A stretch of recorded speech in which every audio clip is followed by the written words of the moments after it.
Now in this review, I'm covering the co-op experience of Fantasy Life: The Girl Who Steals Time. This review will briefly cover the single player experience, but will mainly be focused on the co-op experience. I've put timestamps in the video, breaking up the review into core gameplay explained, co-op features explained, and what you will be doing in co-op, and then my thoughts on the co-op. I've seen tons of wrong information about this game, so leave a like and subscribe if you find this helpful. So when playing Fantasy Life: The Girl Who Steals Time, you will have one core game mode, and that is the story mode, where you crash land on an island in a different time period. Your goal is to get back to your time period by helping your dragon get better. Throughout this story, you will be leveling up 14 classes, called lives, that each offer their own playstyle, and you can switch between them at any time. For example, you have a cooking life where you will be cooking, a blacksmith life where you will be making weapons, a hunting life where you will be fighting with a bow, a paladin life where you will be fighting with a sword and shield, and there's many more like this, so you pretty much get the idea.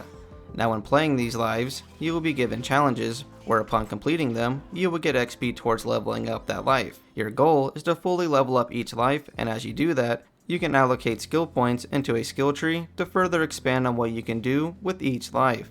Besides that, you will be gathering resources for crafting, decorating your own island and house, and exploring an open world. So now for the co-op, it's different for local and online co-op.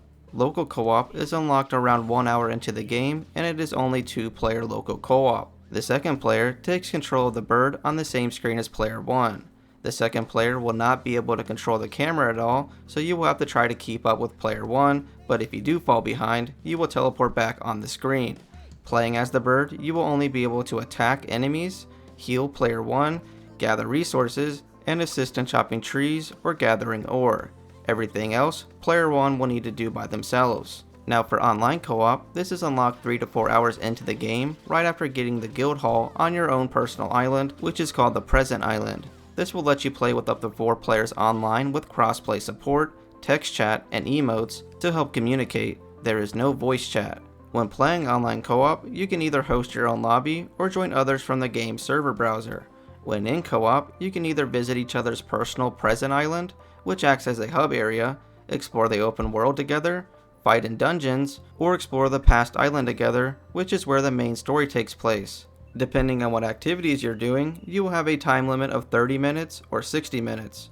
Once that time ends, you will be sent back to the host's personal island, where you can then set off on another one of those activities.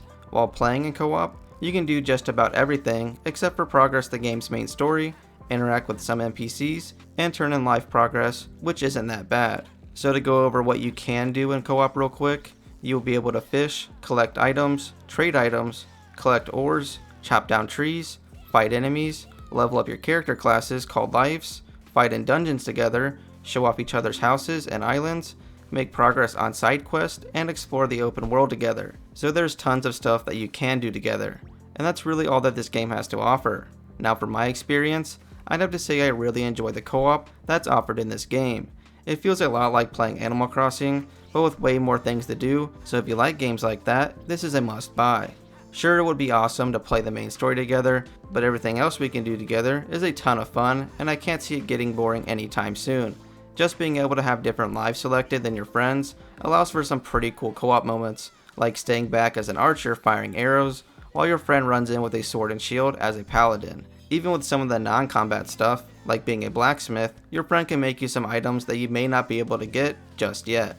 Not having voice chat is a bummer, and I hope that's added down the road, especially since we have crossplay. So with all that being said, Fantasy Life: The Girl Who Steals Time gets 9 pepperonis out of 10. Fantasy Life: The Girl Who Steals Time is an excellent cozy co-op game that is a must play for any fan of the genre. And that'll do it for this review. Comment below if you have any questions, and I will try to help.